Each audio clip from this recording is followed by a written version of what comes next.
News Karnataka ಫಸ್ಟ್ಗೆ ಸ್ವಾಗತ. ಇಂದಿನ ಪ್ರಮುಖ ಸುದ್ದಿಗಳು. ನ್ಯೂಸ್ ಕರ್ನಾಟಕ ನ್ಯೂಸ್ ಚಾನೆಲ್ಗೆ ಆತ್ಮೀಯ ಸ್ವಾಗತ. ನಾನು ಬಚಾರಾಯ್. ಈ ದಿನದ ಕೊಡಗೆರೆ ಬಿಗ್ ಬ್ರೇಕಿಂಗ್ ನ್ಯೂಸ್. ಬೆಳಗ್ಗೆ ಬೈಕ್ ಹಾಗೂ ಲಾರಿ ನಡುವೆ ಮುಖಾಮುಖಿ ಡಿಕ್ಕಿ, ಬೈಕ್ ಸವಾರ ಸ್ಥಳದಲ್ಲೇ ಸಾವು.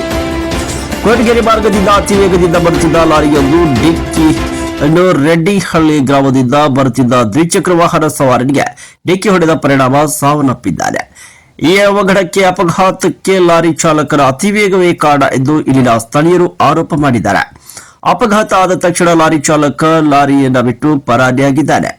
ರೆಡ್ಡಿಹಳ್ಳಿ ಗ್ರಾಮದ ವೆಂಕಟೇಶ್ ಶಾಮಯ್ಯ ಎನ್ನುವರ ಮಗ ನವೀನ್ 28 ವರ್ಷದ ಈ ವ್ಯಕ್ತಿ ಲಾರಿ ಚಕ್ರದ ಅಡಿಗೆ ಸಿಕ್ಕಿ ಸ್ಥಳದಲ್ಲೇ ಸಾವಿನಪ್ಪಿರುವ ದುರ್ದೈವಿ. ಕೊರಟಗೆರೆ ತಾಲೂಕಿನ ಗ್ರಾಮ ಪಂಚಾಯಿತಿ ವ್ಯಾಪ್ತಿಯಲ್ಲಿ ಬರುವ ಚಿಲುಗನಹಳ್ಳಿ ಗ್ರಾಮದ ಬಳಿ ಈ ಘಟನೆ ಜರುಗಿದೆ. ಇನ್ನು ಮೃತ ನವೀನ್ ನಾಳೆಗೆ ಮದುವೆಯಾಗಿ 1 ವರ್ಷ ತುಂಬುವಷ್ಟರಲ್ಲಿ ಸಾವನ್ನಪ್ಪಿದ ಈ ದುರ್ದೈವಿ. ಮೃತ ನವೀನರನ್ನ ಕಳೆದುಕೊಂಡು ಕುಟುಂಬಸ್ಥರ ಆಕ್ರಂದನ ಇದೀಗ ಮುಗಿಲು ಮುಟ್ಟಿದೆ. ಇನ್ನು ಘಟನಾ ಸ್ಥಳಕ್ಕೆ ಕೊರಟಗೆರೆ ಪೊಲೀಸರು ಭೇಟಿ ನೀಡಿ ಸ್ಥಳಕ್ಕೆ ಪರಿಶೀಲನೆ ನಡೆಸಿದ್ದಾರೆ.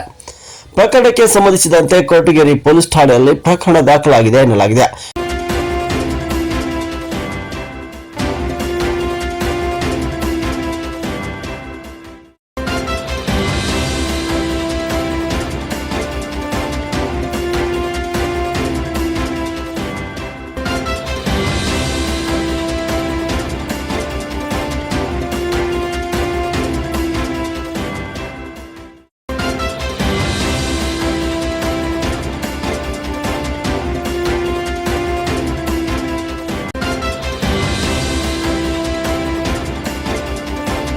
ನ್ಯೂಸ್ ಕರ್ನಾಟಕ ನಂಬರ್ 1 ವರದಿ ಮುತ್ತುರಾಜ್, ಕೊರಟಗೆರೆ.